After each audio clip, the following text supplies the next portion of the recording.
झारखंड में चुनाव आहूत है। 23 नवंबर तक रिजल्ट आ जाएगा और तस्वीर साफ हो जाएगी किसकी सरकार बन रही है। जिसको बहुमत मिलेगा वो सरकार बनाएगा।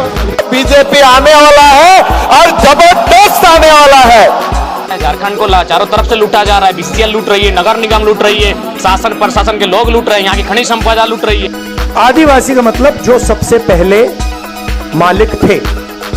साथियों, आदिवासी कल्याण और आदिवासी समाज की भागीदारी को बढ़ाना भाजपा सरकार की प्राथमिकता। अभी कुछ दिन में बहुत लोग आएंगे, दिग्भ्रमित करेंगे, जाति के नाम पे करेंगे, धर्म के नाम पे करेंगे।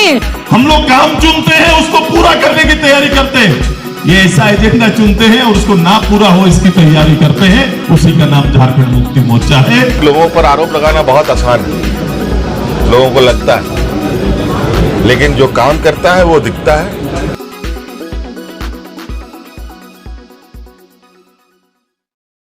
परमेश्वरी दीदी, परमेश्वरी दीदी,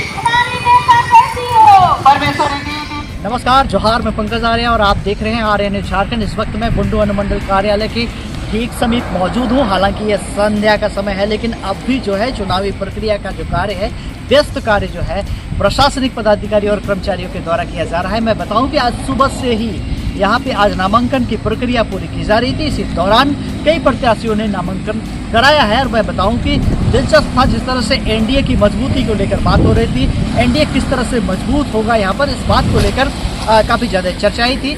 उस चर्चाओं में एक और चर्चा शामिल हो गई है कि आज आजसू पार्टी के बागी उम्मीदवार के रूप में बागी तेवर दिखाते हुए, मैं किसी और की बात नहीं कर रहा हूँ, मैं बात कर रहा हूँ परमेश्वरी शांडिल की, जो कि जीप की सदस्य है और आजसू पार्टी के केंद्रीय नेतृत्व की केंद्रीय नेत्री रह चुकी है और लगातार क्षेत्र में बनी हुई है। आज उन्होंने विधिवत नामांकन यहाँ पे कराया है और एक तरह से ये बता दिया है कि आने वाले विधानसभा चुनाव में उनकी दावेदारी यहाँ से मजबूत होगी। इससे पूर्व वो जुलूस की शक्ल में यहाँ पे पहुंचे, बुंडू के कई मंदिरों का भ्रमण करते हुए, लोगों का आशीर्वाद लेते हुए जो है यहाँ पे पहुंची बुंडू अनुमंडल कार्यालय। और बुंडू अनुमंडल कार्यालय में उन्होंने नामांकन का प्रपत्र सौंप कर एक तरह से विधिवत नामांकन कराया। साथ ही साथ मैं आपको बताऊं कि 5 परगना किसान महाविद्यालय के प्रोफेसर, मुंडारी भाषा के प्रोफेसर, लैंग्वेज के प्रोफेसर लखिंदर मुंडा ने भी विधिवत जो है वो नामांकन कराया। उसके बाद हम लोगों ने दोनों से मिलने की कोशिश की, बातें करने की कोशिश की। आगे तस्वीरों में देखेंगे आप कि किस तरह से दोनों ने नामांकन कराया। साथ ही साथ हम उनसे मिलेंगे, जुड़ेंगे, बातें करेंगे। तब तक के लिए आप आ रहे हैं झारखंड में बने रहिए और आगे देखिए क्या कुछ कहते हैं दोनों ने। आजसू से एक कड़ी तेवर जो है दिखाते हुए हिमंता बिस्वा शर्मा का एक स्टेटमेंट भी आया है कि आप लोग को जबरदस्ती उतारा गया है। क्या कहेंगे इस पे? नहीं, ऐसी कोई बात नहीं है और देखिए उनका कहना है वो तो कहेंगे ही, लेकिन ऐसा कुछ नहीं है कि हम लोगों को जबरदस्ती उठाया गया। हम तो सुप्रीमो को दोष है कि उनका आप लोग गठबंधन धर्म को जो है फॉलो नहीं कर रहे हैं। ऐसा है, गठबंधन तो पहले भी हम बोले न्यूज में, ये गठबंधन उनको थोपा गया। पहला तो यहाँ आजसू का था, ठीक है ना, लेकिन ये पूरा राज्य में स्थिति इसी तरह का दिख रही है। कमावेश जो है प्रत्येक विधानसभा क्षेत्र में जो पहले से प्रत्याशी होने वाले थे उनको टिकट नहीं मिला है, तो वो अपने विधानसभा क्षेत्र से खड़े हो गए हैं। तो ऐसे में तो वोट काटने वाली स्थिति बन रही है। एकदम होंगे 10 साल से जो यहाँ फील्ड में काम करेगा, जो अचानक आके करेगा, टिकट लेगा, तो इसमें होबे करेगा। आपकी पार्टी को भी अगर यहाँ पे सीट मिल जाता तो फिर भी विरोध की स्थिति बनती, क्योंकि वहाँ भी आप लोग दावेदार कई हैं और नॉमिनेशन तो 2 का हो चुका है। आने वाले दिनों में और कुछ भी हो सकता है। ये ऐसा तो हम नहीं, ऐसा है जैसे पार्टी का बात रहा, लेकिन पार्टी हम लोग का जो है यहाँ पहले से ही कैंडिडेट लोग तैयारी करता है, ठीक है ना। ये अचानक से कोई भी आएगा तो उसको देगा, तो उसमें से विरोध तो होगा ही होगा। आपके एक बात बड़ी उभर कर आ रही है, क्योंकि अभी तक जो है आपके केंद्रीय अध्यक्ष ने किसी प्रकार का आप लोगों के ऊपर कोई एक्शन नहीं लिया। नॉमिनेशन भी कर दिए, लेकिन अभी तक कोई पत्र वगैरह भी जारी नहीं हुआ ना। आप लोग जो है अभी तक इस्तीफा दिए।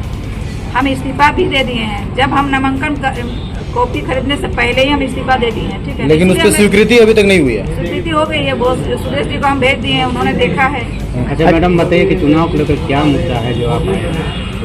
मेरा चुनाव को लेकर यही मुद्दा है। सबसे पहला बात तो हम लोग का कृषि है, स्वास्थ्य है और आपका शिक्षा है, यही सब मेन मुद्दा है। आप सबको नहीं लगता कि आप लोगों के इन बागी तेवर से एनडीए कमजोर होता दिख रहा है तमाड़ में? क्योंकि 3 प्रखंड से 3 आप लोग हैं कैंडिडेट।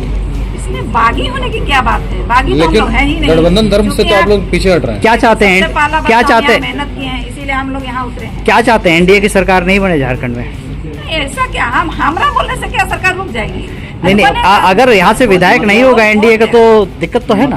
वोट देगा तो जरूर बनेगा एनडीए का सरकार, वोट नहीं देगा तो नहीं देगा। लेकिन वोट किसे मिलेंगे? बुंडू प्रखंड से आप खुद जिला परिषद नहीं बोल सकते हैं, हैं। तमाड़ से गुंजल कीर्ति सिंह मुंडा जी खुद अपना लोक संस्कृति को लेकर जिंदा पब्लिक का है। काम है, किसको वोट देना है, जनता का काम है। हम उसमें मतलब कुछ आप नहीं बोल मानते हैं कि अब आपसू में नहीं है, आप निर्दलीय में हैं और आपसू छोड़ सकते। चुके ऐसी हैं, बात है, अब निर्दलीय तो है तो पार्टी विशेष तो नहीं है। तो पार्टी में तो आप नहीं हैं। तमाड़ से जीतेंगे तो किसको समर्थन करेंगे, इंडिया गठबंधन या एनडीए? वो आने वाला समय बताए। लखिंदर मुंडा जी बताइए किस तरह का है, नामांकन कर लिए, बधाई। पहले तो मैं आप सभी तमाम मीडिया बंधुओं को और आपका चैनलों को सबको जोहार करता हूं, और आपके चैनल के माध्यम से जितने भी लोग रूबरू होते हैं, समझते हैं, देखते हैं, इन सबों को भी मैं जोहार करता हूं, और यहाँ पर उपस्थित सभी को मैं जोहार करता हूं। बताया जाए, नामांकन कर लिया, क्या कहेंगे? मैं भारतीय संविधान के तहत हमारे तमाड़ विधानसभा से आज नामांकन किया हूं, जो अधिकार सबको दिया हुआ है। इसमें नामांकन का जो अधिकार है सबको मिला है, यह भारत का संविधान है। उसी के तहत मैं भी उस अधिकार के तहत यहाँ पर नामांकन किया हूं, और मैं चाहता हूं कि मेरा इस तमाड़ विधानसभा के जो हमारा ग्रामीण है, हमारा जनता है, हमारा जो आवाम है, इन सबों का 24 साल में जो दिशा और दशा नहीं बदला है, जिस तरह से होना चाहिए था, उन सबों को मेरे माध्यम से अगर हमको जनता मौका दिया तो मैं उन बुनियादी सुविधाओं को उपलब्ध कराने का, उन बुनियादी समस्याओं को निदान करने का मैं बखूबी निर्वहन करने के लिए यहाँ पर आया हूँ। लखिंदर मुंडा जी, आपने कहा समाज की बात, समाज ने एक चीज और निर्धारित की है, सभी के अपने अपने क्षेत्र है, कार्य क्षेत्र है। आपको सौंपा गया था, आप एक शिक्षाविद हैं और बुंडू कॉलेज में प्रोफेसर के रूप में शिक्षा का अलग जगाना है, अचानक से राजनीति में। आपका बात सर्व यहाँ पर है कि आप 100% सही बोले हैं कि अपना अपना कार्य सबको निर्धारित किया गया है, लेकिन अभी झारखंड 24 साल अलग हो गया, और हमारा विधानसभा में, तमाड़ विधानसभा में 10 बार का विधायक लोग बने, और कोईयों ने तो मंत्री भी बना है, लेकिन दिशा और दशा जस के तस है। अगर जिस व्यक्ति को आम जनता ने काम करने के लिए विधानसभा भेजा, चाहे तो अपना उम्मीद के साथ उसको चुना, जिताया, और जनता का जो उम्मीद था उसमें खरा लोग नहीं उतरा, इसीलिए मैं तो आम जनता को ही आगे बढ़ाने के लिए कॉलेज में भी काम कर रहा हूं। मेरे माध्यम से मैं चाहता हूं कि कोई इंजीनियर बने, डॉक्टर बने, कोई जज बने, कोई अपना अपना स्तर से सबको मैं आगे बढ़ाने का काम करता हूं। कहे कि मैं एक शिक्षक हूं, और शिक्षक का कर्तव्य होता है कि हमसे मैंने अपने से लोगों को आगे बढ़ाना है, नाम कमाए, अपना जीवन स्तर ऊंचा बनाए, ये मेरा काम है। लेकिन हम जो पढ़ाते हैं, मैं जो पढ़ाता हूं बच्चों को, वैकेंसी का तैयारी करता है, मैं सच्चा पूर्वक, निष्ठा पूर्वक उन लोगों को रास्ता दिखाने का काम करता हूं। लेकिन क्या होता है, आज आए दिन आप लोगों ने सुना होगा, अखबार में, पेपरों में, रेडियो टीवी चैनलों में, तमाम चीजों में फैल गया कि परीक्षा हुआ और रद्द हो गया। उसके बाद क्या हुआ, हताशाहित हो गया बच्चा। कोई जमशेदपुर में सेंटर हुआ, कोई खसुआ में, कहाँ हुआ, दूर जाना पड़ता है ग्रामीण क्षेत्र में। तो इन सारे चीजों को मैंने देखा। और एक मैं स्वयं उदाहरण हूँ, मैं 2015 में हाई स्कूल का वैकेंसी में मेरिट लिस्ट में था, वहां से भी हटाया गया, सुप्रीम कोर्ट हो गया। इधर 19 वाला जो वैकेंसी था 11-13 वाला में, इसमें भी मैंने केस झेला है। 4 साल सुप्रीम कोर्ट में लड़ा।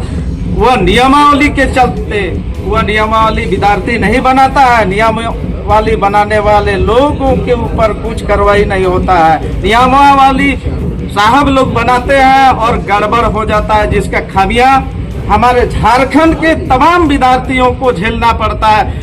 ऐसे चीजों को सुधारने के लिए आज तक नियमावली नहीं बना है, आज तक यहाँ नियोजन नीति नहीं बना है। इन सबों को देख करके हमारे जैसे पढ़े लिखे लोगों को वहाँ पर जाने का, आने का, विधानसभा में आने का जरूरत आज पड़ रहा है। पीपी के कॉलेज में चकाचक रूम में जो है वो आप बैठते हैं, आप कहते हैं काम नहीं हुआ है। देखिए, वह एक शिक्षा का मंदिर है, चकाचक तो होना ही है और होना चाहिए, क्योंकि उस शिक्षा का मंदिर से ही लोग आगे बढ़ते हैं। इसीलिए उसको अभी जो इस तरह से चकाचक है उससे 2 गुना 4 गुना चकाचक करना चाहिए। एक बार बताइए, आपको जनता क्यों वोट करेगी? देखिए, जनता चाहती है कि भाई एक सुशिक्षित विधायक होना चाहिए तमाड़ विधानसभा में।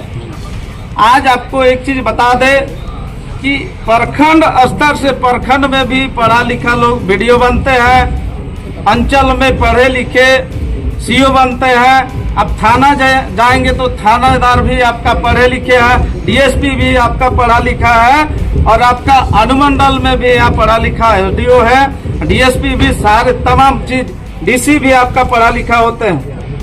तो पढ़ा लिखा लोगों के साथ पढ़ा लिखा ही विधायक वहाँ पर समस्याओं का अच्छा से जनता का जो सीट से जितने भी विधायक प्रत्याशी के लिए नामांकन दर्ज किया सभी पढ़े लिखे हैं।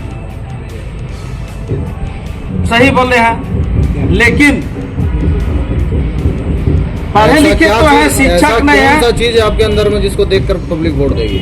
मैं एक शिक्षक हूँ, आज भी जनता के साथ जुड़ा हुआ हूँ और यहाँ तमाम जनता के जो भविष्य है उसको आगे बढ़ाने का काम कर रहा हूँ। और शिक्षक ही एक ऐसा ईमानदार व्यक्ति है जो सब कुछ निष्ठा निछावर करके अपना शिष्य को आगे बढ़ाने का काम करता है। तो मुझे अगर मौका मिला तो मैं इन शिष्यों का, गार्जियनों का जो समस्या है उसको निदान करने का काम करूंगा।